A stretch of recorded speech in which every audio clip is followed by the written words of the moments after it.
आज हम स्टार्ट करते हैं class 9th UP board chapter number 1 9th class का, जिसका नाम है संख्या पत्ती। इसमें संख्या पत्ती में दो चीजें हैं जो हमें पढ़नी है। नंबर 1 परिमेय संख्या और अपरिमेय संख्या। सबसे पहले हम बात करेंगे कि ये परिमेय संख्या और अपरिमेय संख्या होती क्या है। परिमेय संख्या वो संख्या होती है जिन्हें हम P अपॉन Q के रूप में लिख सकते हैं। P अपॉन Q मतलब देखते हैं।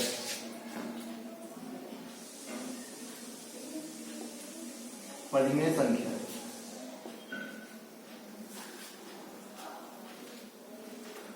परिमेय संख्या है यानी कि रेशनल नंबर वे संख्या है जिनको हम P अपॉन Q के रूप में लिख सकते हैं। P अपॉन Q का मतलब है वे संख्याएं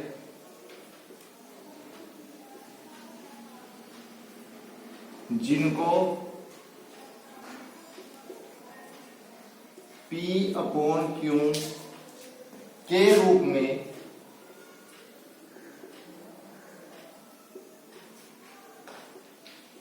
लिखा जा सकता है।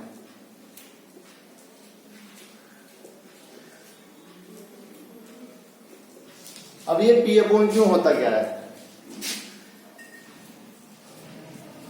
P अपॉन Q और एक शर्त है इसमें कि Q is not equal to 0। P upon Q का मतलब होता है कि वो संख्या जिसको हम अंश और हर के रूप में लिख सकते हैं। अंश P का मतलब होता है कि अंश भी हो और हर भी आता हो, दोनों चीज। फॉर एग्जाम्पल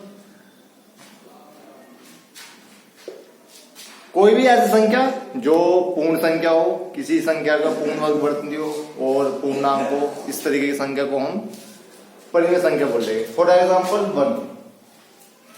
1 को हम 1 अपॉन 1 लिख सकते हैं। क्यों? क्योंकि अगर किसी संख्या के अपोन में कुछ नहीं होता तो उसके अपोन में क्या होता है, तो इसलिए क्या है ये परिमेय संख्या। 2 अपॉन 3 अपॉन 1 इस तरह की कोई भी संख्या यानी कि कोई भी क्रमागत संख्या जो होगी उसे हम बोलेंगे परिमेय संख्या। ऐसी संख्या जो कि फॉर एग्जाम्पल पूर्ण वर्ग हो। पूर्ण वर्ग का मतलब √4। क्यों? √4 का मतलब क्या होता है? √4 का मतलब 2। 4 का वर्गमूल 2 और 2 को क्या लिख सकते हैं? फॉर एग्जाम्पल √9 की वैल्यू 3 अपॉन √16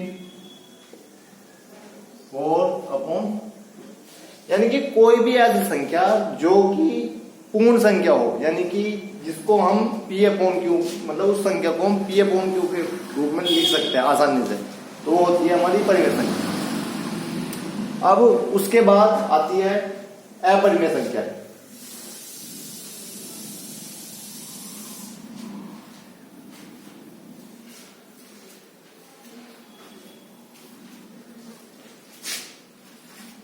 अपरिमेय संख्या है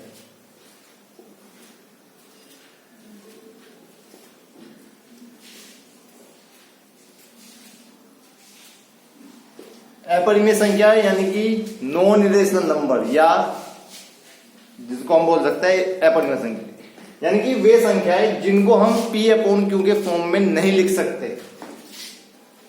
वे संख्याएं जिनको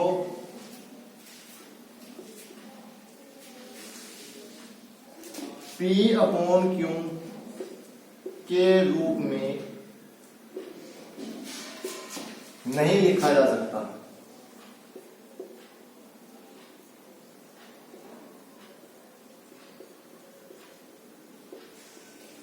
यानी कि वे संख्याएं जो P अपॉन Q के फॉर्म में नहीं लिखी जा सकती अपरिमेय संख्याएं कहलाती है। अब इसके एग्जाम्पल क्या क्या होंगे? फॉर एग्जाम्पल कोई भी ऐसी संख्या जो कि पूर्ण वर्ग ना बनती हो, जैसे कि √2 की वैल्यू हमें नहीं पता, मतलब पता है लेकिन वो पॉइंट में होती है और उसकी कोई भी मतलब फिक्स वैल्यू नहीं होती, बहुत डीप ज्यादा होता है, तो इसलिए हम इसे क्या लिखेंगे? √2 को यानी कि अपरिमेय संख्या है। √3 हालांकि इनकी अपनी वैल्यू होती है, लेकिन हम उन्हें बिल्कुल एक्यूरेट नहीं कह सकते कि √2 की एक्यूरेट वैल्यू ये है, क्योंकि उसका जो प्रसारण होता है वो अशांत होता है, और जो भी संख्या जिनका प्रसारण अशांत होता है उन्हें हम अपरिमेय संख्या नहीं कह सकते। फॉर एग्जाम्पल √5, √6, यानी कि इस तरह की कोई भी संख्या है जो पूर्ण वर्ग ना बनती हो वो अपरिमेय संख्या कहलाती है। अब एक क्वेश्चन आता है इसमें अपरिमेय संख्या के केस में, क्या पाई एक अपरिमेय संख्या है? पाई अपरिमेय संख्या है या परिमेय संख्या है?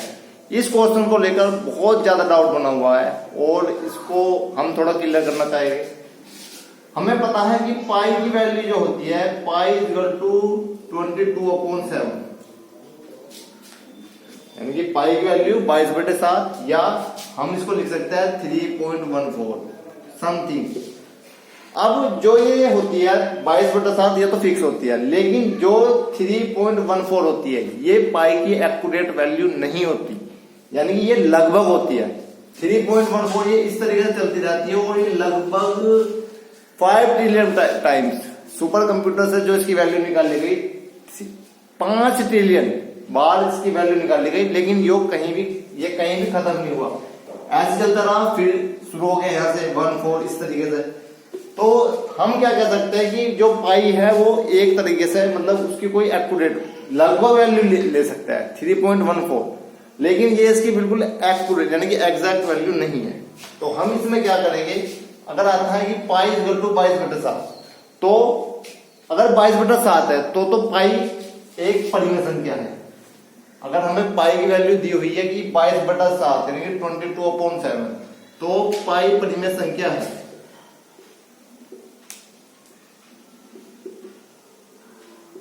अदरवाइज अगर आता है सिर्फ यही कि क्या पाई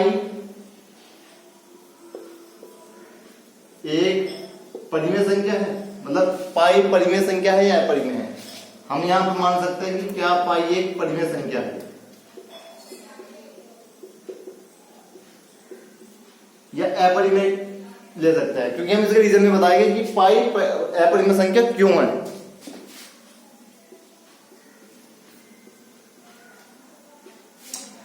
हमें एक चीज तो क्लियर है कि पाई की वैल्यू 22/7 होती है, लेकिन अब ये जो पाई होता है इसकी वैल्यू हमें पता है कि ये 3.14 होती है, क्योंकि जब हम 7 से 22 को डिवाइड करेंगे तो 7 3 जा 7 के 21 पॉइंट 7 1 जा 7 4 पॉइंट लगा हुआ है 1 0, 7 4 28 7 5 35, यहां बचा 5 पॉइंट लगा हुआ है 1 0, 7 7 49, कितना बचा 1 पॉइंट लगा हुआ है 0। इस तरीके से ये वैल्यू आती जाएगी आती जाएगी आती जाएगी, और हम इसको डिफाइन नहीं कर सकते कि ये क्या कहां तक होगी। तो इसलिए हम कह सकते हैं कि पाई एक अपरिमेय संख्या है, पाई एक अपरिमेय संख्या है।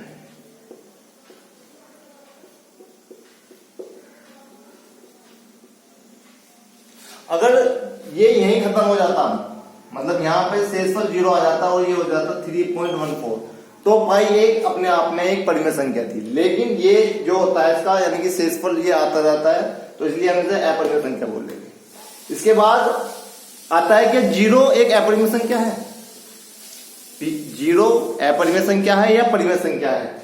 अब 0 को हम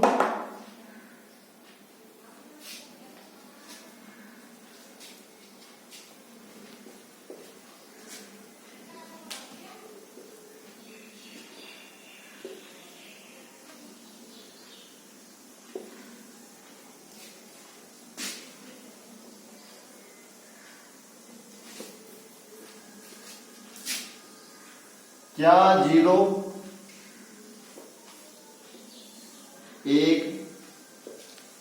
एक अपरिमेय संख्या है या परिमेय संख्या है?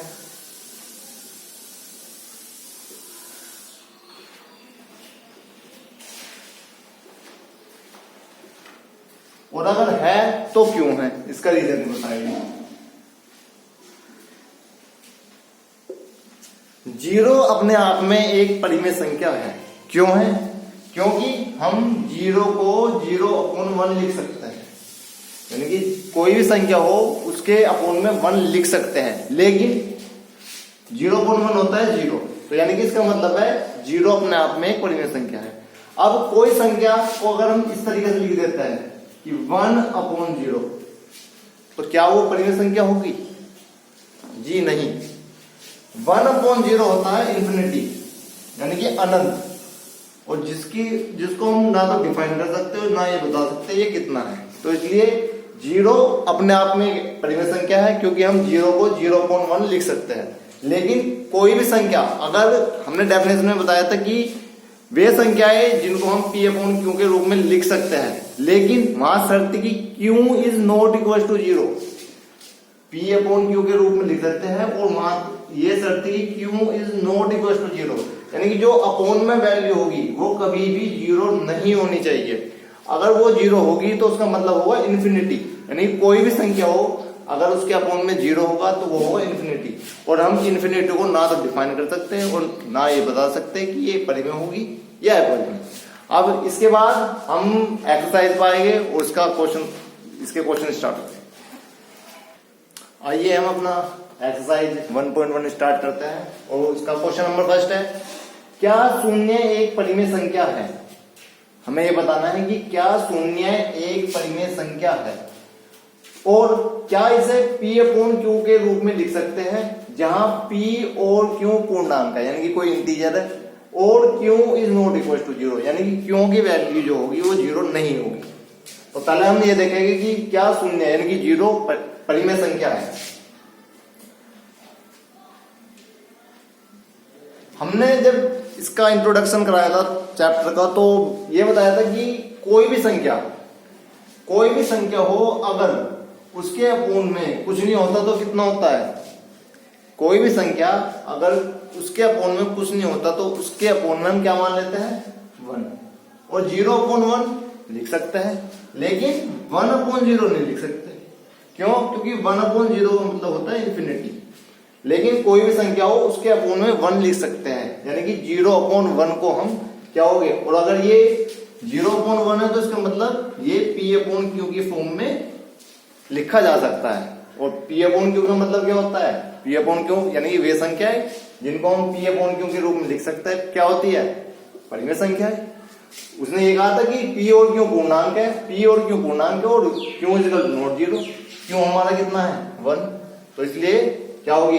यानी कि एक परिमेय संख्या है। आता है शून्य एक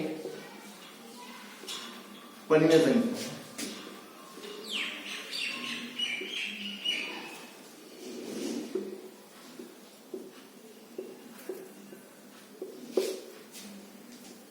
आता है क्वेश्चन नंबर सेकंड, जो है 3 और 4 के बीच 3 और 4 के बीच 6 परिमेय संख्या है। 6 परिमेय संख्या ज्ञात कीजिए।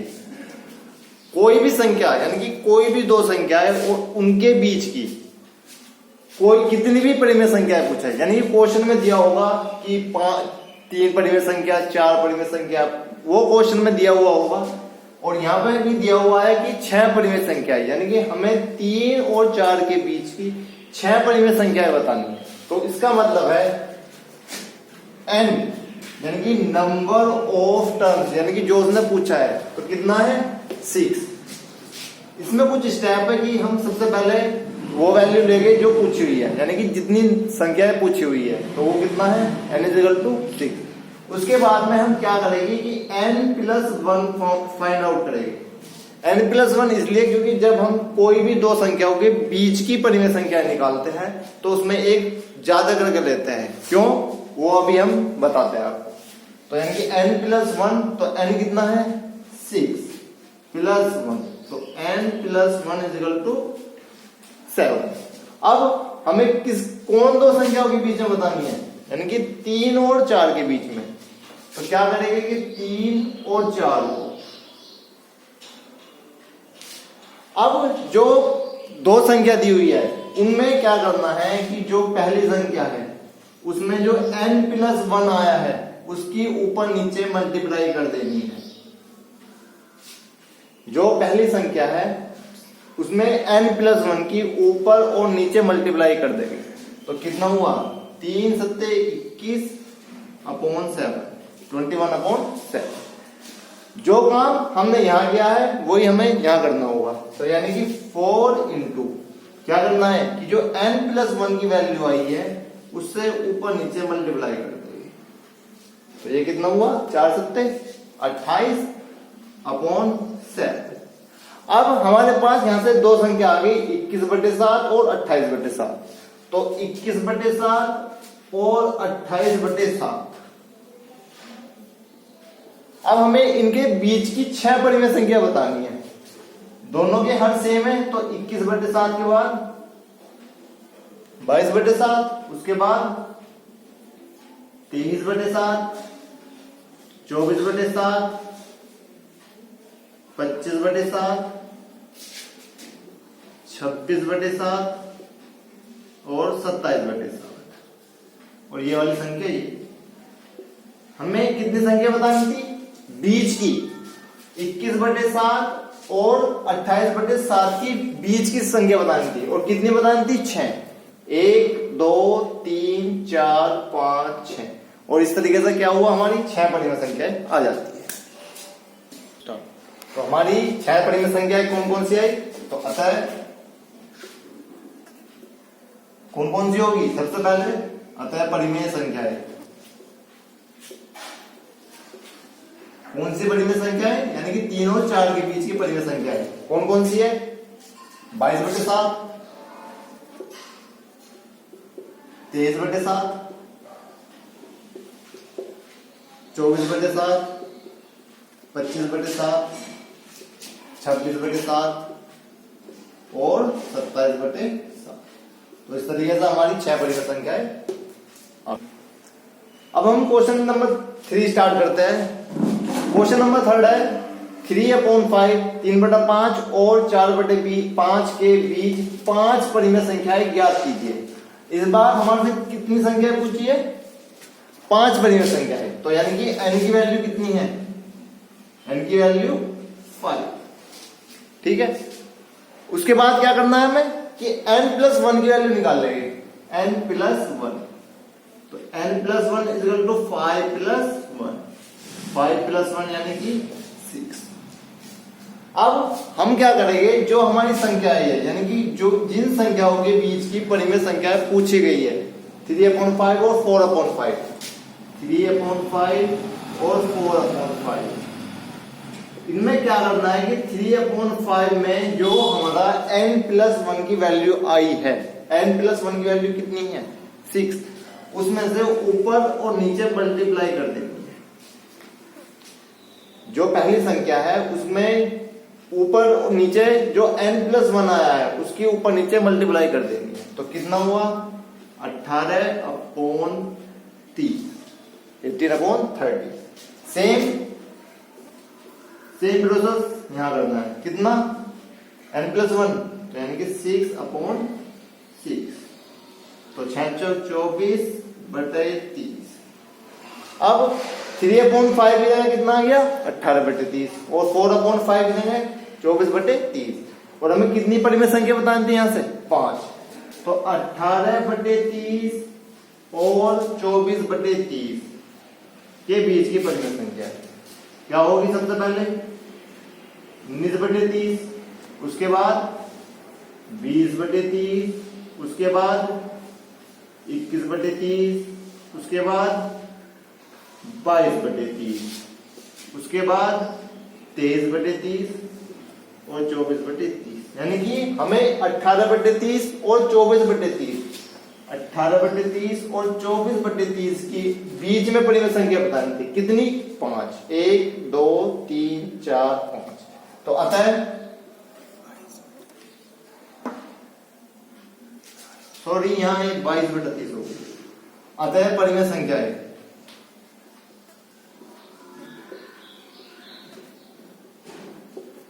तो हमारी परिमेय संख्या सबसे पहले कौन सी हुई 19/30 उसके बाद 20/30 उसके उसके बाद 21/30, उसके बाद 22/30 और उसके बाद 23/30 और इस तरीके से हमारी 5 परिमेय संख्याएं आ जाती है। तो क्वेश्चन नंबर 3 ये हमारा लास्ट क्वेश्चन था। एक क्वेश्चन और है, उसमें सत्य और असत्य पूछे गए हैं। तो उसमें जो हमने इंट्रोडक्शन कराया है तो वहीं से क्वेश्चन निकल के आए हुए हैं। तो आप थोड़ा सा अगर इंट्रोडक्शन पढ़ा हुआ है तो आप उनका सही जवाब दे सकते हैं। इसी के साथ हम अपनी नेक्स्ट वीडियो लेकर आएंगे एक्सरसाइज 1.2। तो इसलिए हमारे चैनल के साथ बने रहे और अगली वीडियो आने तक इंतजार।